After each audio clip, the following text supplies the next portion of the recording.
You can just see the difference in the caliber of the individual who really puts in the effort. And I think that takes time to develop too, right? Mm-hmm. As a new hunter, you're not going to have all of that to go off of. You really need to, and we just put a post out on this, just the best way to learn to be a better hunter is reality. Get out there and hunt. Yeah. And it's like, I think you could see in my bio that I sent you yesterday that I hunted my whole life, but I never really got serious about it until like 2018, 2019.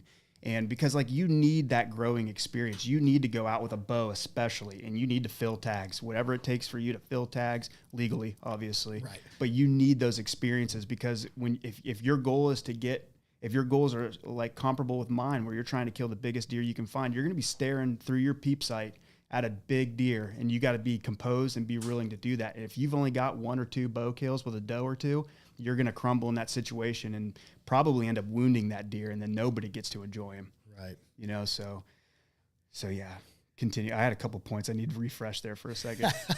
It's all good. So you stay out of the woods majority of the summer, right? Which is awesome. Cause I mean, I'll be honest, around here, it's terrible. You'll get Lyme's disease. You will.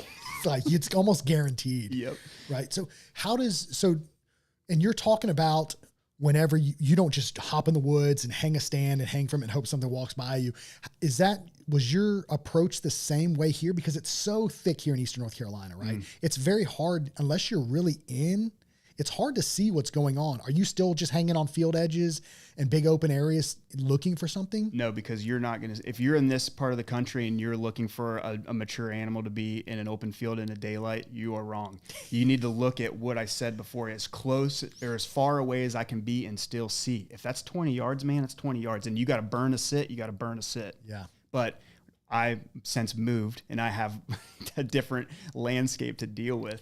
But, and that is, because when you go into the woods and like the evening before and I see this buck coming into a bean field and then I go to set up on him that next evening, like your confidence going into that sit, like you're invincible. You know what I mean? You're not stepping on sticks. You're not making any noise. You're taking your time to hang your set and be in the right position, and you're not moving in your stand because you truly believe that you have an opportunity.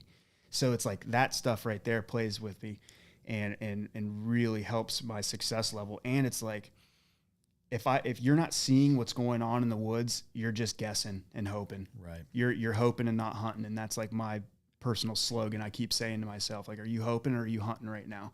And if you're hoping, get down and scout. So would you say that it's important? I mean, if you have no idea what's going down, you should just be on the ground. Yes, I would be. So like going into like how meticulous I am and how to the nth degree I take this, like that goes into my preseason scouting. That goes into my hanging cameras or hanging my sets. So every time I like I said, you got to make sure your home life is in order so you have the time to do this correctly. And it doesn't matter if I'm going into glass, if I'm hanging a camera, or if I'm going into kill, I have the same mentality for every single one of those things. I make sure my access in and out of that property is perfect. I know my wind direction is perfect. I know I'm not making any noise, and I'm doing everything that I feel like I can possibly do to maximize that thing. Because if you're just barging through the woods and you're looking for tracks, you're not going to get anything out of that. And it takes a lot of time. When I find a location that I think that has merit for me to hunt in the fall, I'm spending 20, 30, 40 minutes in that location, wind mapping it. You know, like I'm like thinking about which way the wind, how am I going to get in and out of this place without him seeing me? Right. You know, so it's like that kind of thought process goes into everything that I do. If, for example, if you know a deer is in an area, so you know he's there, and you don't have a great access to it, will you not hunt it? Absolutely not. It's not worth it. Yep. You're gonna end up busting them, educating that deer. You're gonna push them onto the neighbors, and some kid's gonna kill them with a crossbow. That's what's gonna happen. Dude, we hear about that every year too. People blow up their own properties like they don't even realize, especially touching on this early season thing. If I don't know what's going on, like I'm not in there, I'm not disrupting the deer. You have a whole season to go at these things. People put too much pressure on themselves to get it done as soon as they possibly can. And I think people really need to take a step back, enjoy the process. And some of my best hunts have come in late December, January. I'm like 2022, I didn't kill last year. I almost killed a slob in February. Like, so there's huge potential in the later season. So really take your time when you're doing this stuff and absorb it and figure out the reasons why, and not just going out there and like, ooh, here's a rub, I'm going to put my tree stand right here. You don't know anything about that.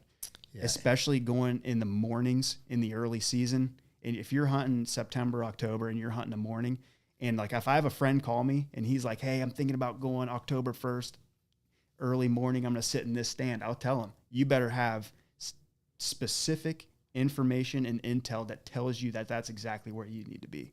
Because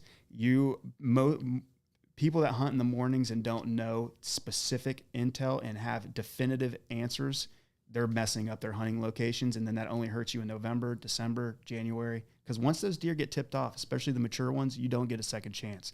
Hence why it took me 3 years to kill this deer.